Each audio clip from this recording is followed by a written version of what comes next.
In this lesson, we are going to be looking at the running attack. We're familiar with the fléche, which is an explosive attack, where you're hitting before you land. In a running attack, it's more traveling, so you are in fact running towards your target.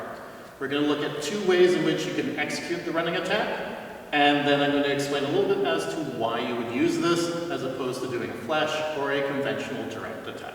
So helping me with this lesson is going to be Coach Isaac, and he's going to demonstrate both actions for us. So starting in the on-guard position,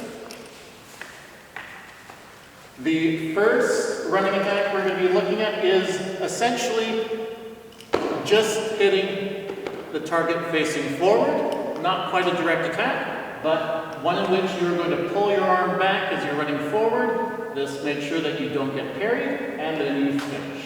So we're going to start from this distance, and there comes the action. So we're going to do it one more time from this side so you can see it. He's going to pull his arm back, so if I'm trying to parry, his blade is not in the position for me to fight. So again, we're on guard, and there it is. You're noticing that he is not hitting before his foot lands, as one would in a fléche. He is actually traveling forward a little bit more. The second running attack we're going to look at is where you are finishing with a flick. And the reason why we would want to use this is if our opponent is indeed trying to evade our hit by repositioning their target and making it harder to hit in a direct line. So in this case, we're going to be landing in a flick in the middle of the back. So again, we're on guard, and he commits to his running attack. And there's my search. I'm searching for his blade as I'm twisting my torso, trying to make the front of my target disappear. He sees that, and because he has pulled his arm back to avoid the parry, he's in the perfect position to land that flick. So we'll do that one more time.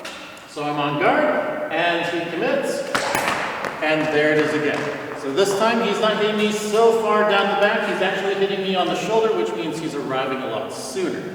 But the running attack allows you to essentially bully your opponent into their defensive position. If they're good at keeping their distance and you don't want them to necessarily find your blade, you can charge them, you can run at them, you can use your physicality to kind of overwhelm them and pull your arm back, of course, so it doesn't get parried, and search for a different line to hit.